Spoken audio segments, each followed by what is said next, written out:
Chers compatriotes, je vous salue.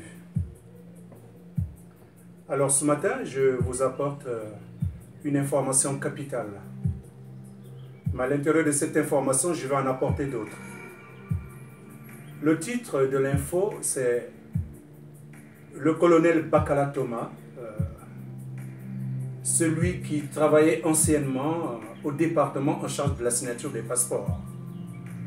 Alors, c'est la DGSE qui vient d'échouer à une tentative d'assassinat de ce colonel Bakala. Alors, je vais essayer de vous retracer les faits. Il y a une compagnie de gardiennage qui s'appelle SCAB. Cette compagnie de gardiennage assure la sécurité de la deuxième femme du colonel Bakala. Ce jour-là, le colonel Bakala n'est pas auprès de la deuxième femme. Il est chez la première femme. Alors, ceux qui ont l'habitude de suivre le colonel Bakala ne comprennent pas que comme tout bon officier supérieur, il peut stratégiquement se retrouver simultanément, je ne parle pas de dédoublement, mais se présenter chez la première, la deuxième à des heures distancées, parfois en changeant simplement de route. Les éléments de la DGSE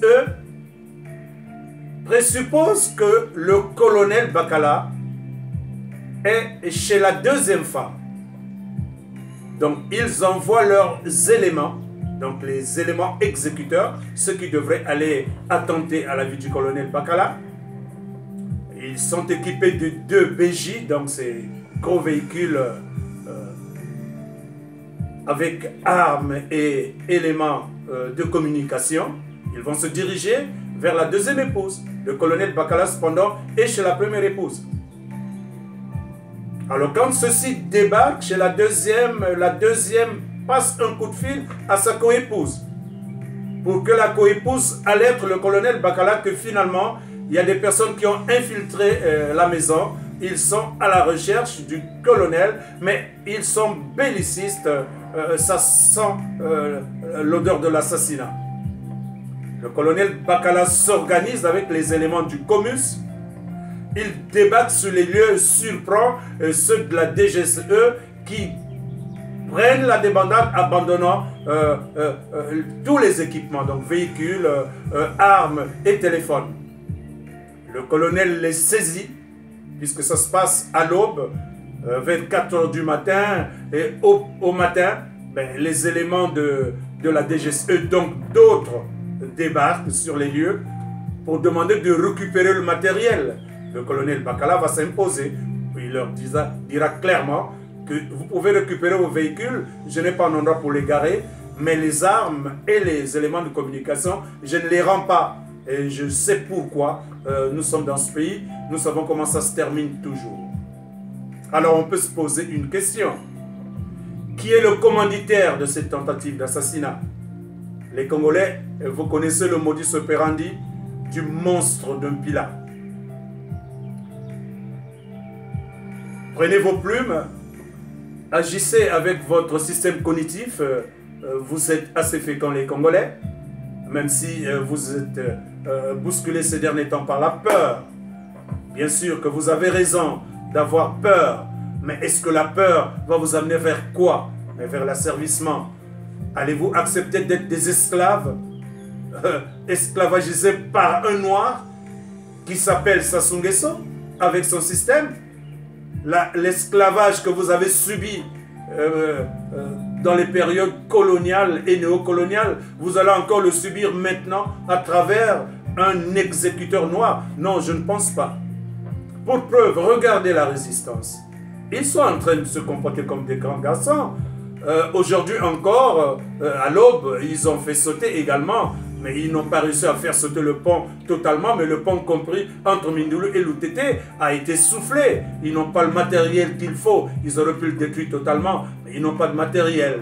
Vous le savez très bien. Comment voulez-vous que la résistance viennent à bout du système de Sassou, si ce n'est de résister pour survivre. Alors, ça encore, c'est preuve, ils font preuve d'un courage louable, extraordinaire, admirable, mais un courage que nous devons soutenir. Mais soutenir par une énergie dynamique et rigoureuse.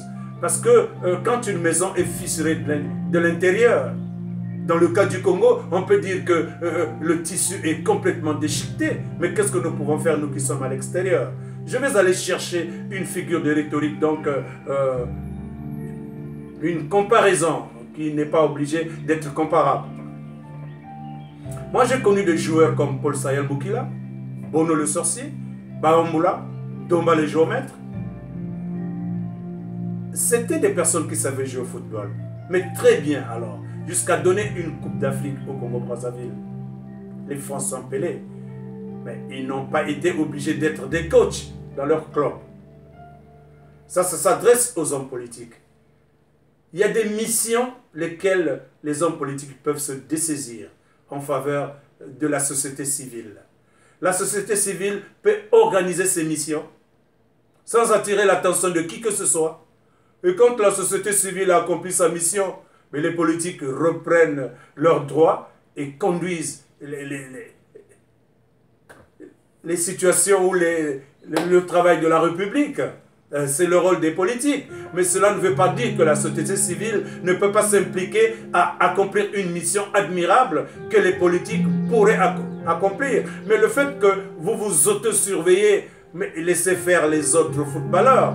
On a vu également dans les équipes de foot aujourd'hui, les défenseurs latéraux qui montent admirablement avec les ballons jusqu'à aller jouer le rôle des ailiers et marquer des buts.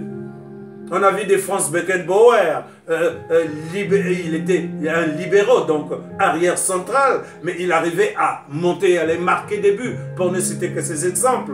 Donc les politiques n'aient aucune crainte. Lorsque la société civile prend le relais quelque part, c'est pour vous compléter. Surtout que ça se surveille partout. Il a infiltré tous les systèmes. Mais je vous dis bien tout.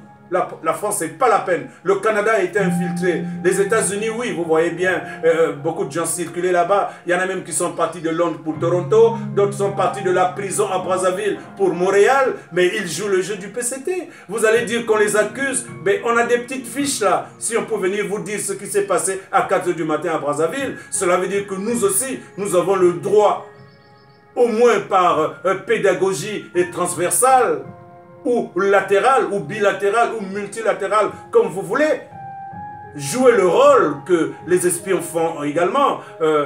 Espionnage et contre-espionnage. Sassou, lorsqu'il envoie quelqu'un en mission, n'envoie-t-il pas deux autres pour la même mission, les uns surveillant les autres?